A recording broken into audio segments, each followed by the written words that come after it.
Hello, fellow leggers. You're joining us in London at the Playhouse Theatre. Oh, that's the one. Where we've just been into the Kit Kat Club. That's what I was thinking. It's because it's been completely rebranded, redeveloped, redesigned. This theatre's had some money pumped into it for what is being touted as the show of the year, the production of the century. And that is Cabaret. And we've just been in to see one of the reviews, so stick around to hear our thoughts. Two beers in. We're not going to give you any stars, so you're not going to be break a leg or leg it, but we are going to tell you our first reactions to a preview of this brand new production.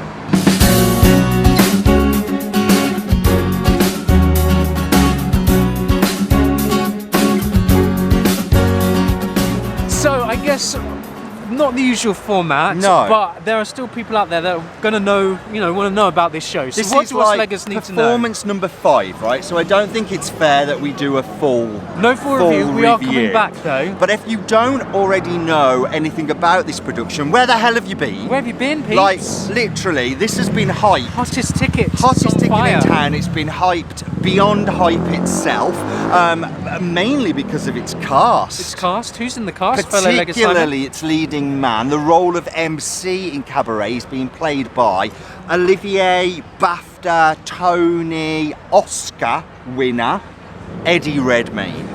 Yes, probably known amongst most for the Harry Potter films. What is it he's doing now? Fantastic Beasts. Yes, the Fantastic Beasts series. He's in the Les Mis movie, Girl with a Pearl. I think is it Girl with a Pearl? No, the Danish Girl. The Danish Girl. I always think Pearl Necklace. That's not right. No, Danish Girl. When I think Eddie Redmayne, I think Pearl Necklace. You do the math. But yes, he's returning to the stage. Yes, yeah. He won his Olivier Award for Red.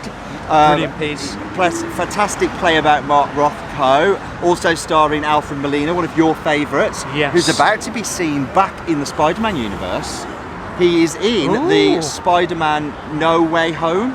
Exciting, and that's where Eddie Redmayne made his roots here. He did. He laid London. his roots there. Also, we've got Anna Jane Casey. And I'm most excited about this because she is theatre. She is musical theatre. You name a role in the West End, Anna Jane Casey has played that part.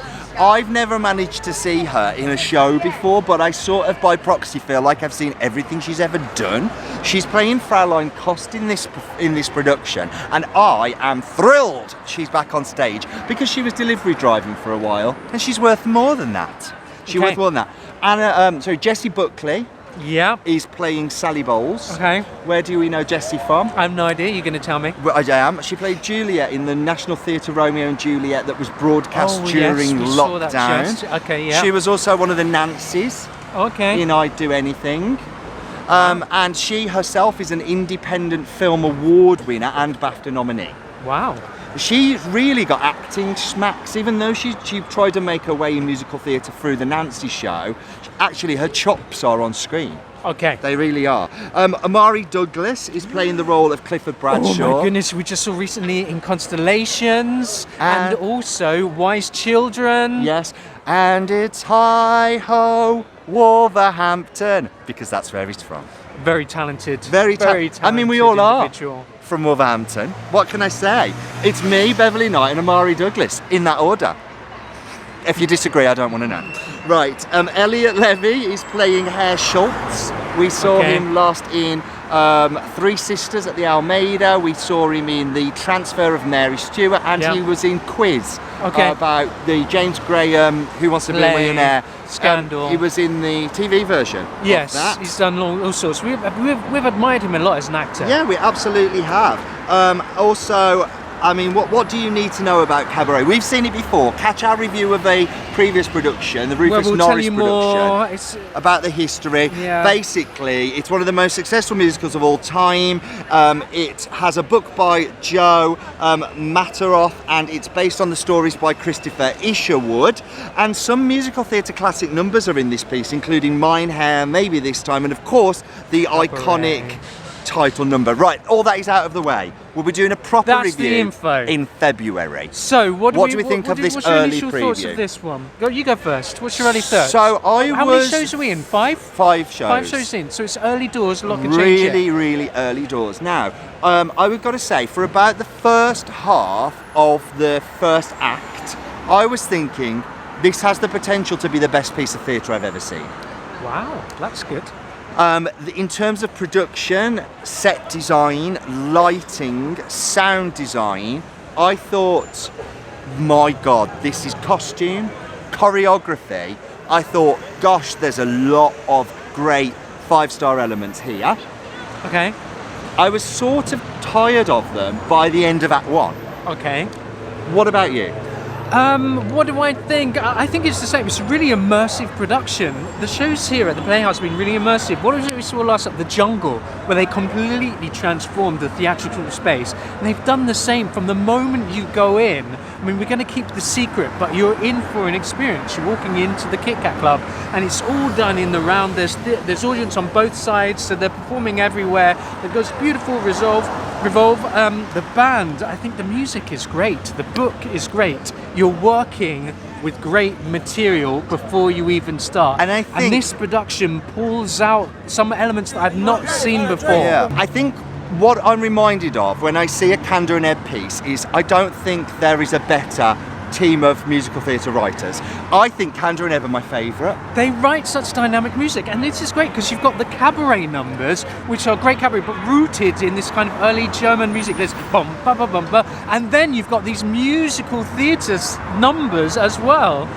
It's just such dynamic writing. It's so good, so political, but undertones as well. Like some and of the relevant. Best stuff out I was there. thinking, you know, this sort of some of the best out there. The feeling of wanting to get out of the country because of the government. I felt like that for most of the pandemic.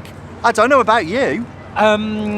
Who is it who's playing Sally Bowles? Jessie Buckley. Well, the best version of Cabaret I've seen. We're a bit mixed on this. Of the number Cabaret. Of the number Cabaret. I loved what she was doing anyway. Some real Judi Dench vibes in terms of owning the text. Who played this originally? That's exactly what I'm meaning. Like in terms in London, of she was Sally. The calibre of performance during the text. And then when she came out and gave her soul to Cabaret of her journey come the end of this piece, the tragedy of it, she got a ovation that went on and on and on and on and on, and she earned it. I tell you, it's a stellar performance. Olivier Award-winning performance, possibly, in my opinion. I would completely agree. I would say her performance is absolutely Olivier Award, and the way she delivered that number was exceptional. The way that number was directed, I had problems with.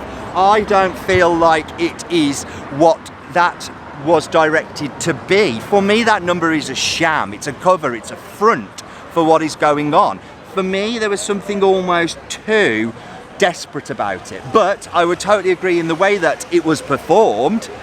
Great performance, poor direction. But that's just me. I disagree. I guess you're probably wondering, Eddie Redmayne. That's the only thing that's they're the here name, for, right? So let's go over to you. How did you find him? I thought he was exquisite. I thought he was phenomenal. I think he sings it fantastically. His characterization is exceptional. His physicality is some of the best stage physicality I have ever seen in a seasoned performer. He absolutely inhibited what the MC should be. Sinister, two-faced, almost taunting at times. I loved that about him. I thought he was excellent. Yeah. And he'll get an Olivier Award for this. There is no doubt about it. Oh, 100%. I'll put your money on it now. I would say this is going to sweep the board at the Oliviers. It needs some work, but in terms of production, set, lighting, design, choreography, some stellar performances, including Redmayne and Buckley, you're going to see record numbers of Olivier nominations for this piece. I will put it on it, and the leading pair will win leading actor and actress in a musical at the next Olivier Awards. Yes, he's very good, and this is a perfect part for him because you can tell he's very creative. He encompasses a role. He doesn't just get up and do himself. He wants to inhabit something, he wants to find something, and it's quite creepy. And it gives him the dynamic, this role, the MC, he can really play with it, and he owns it.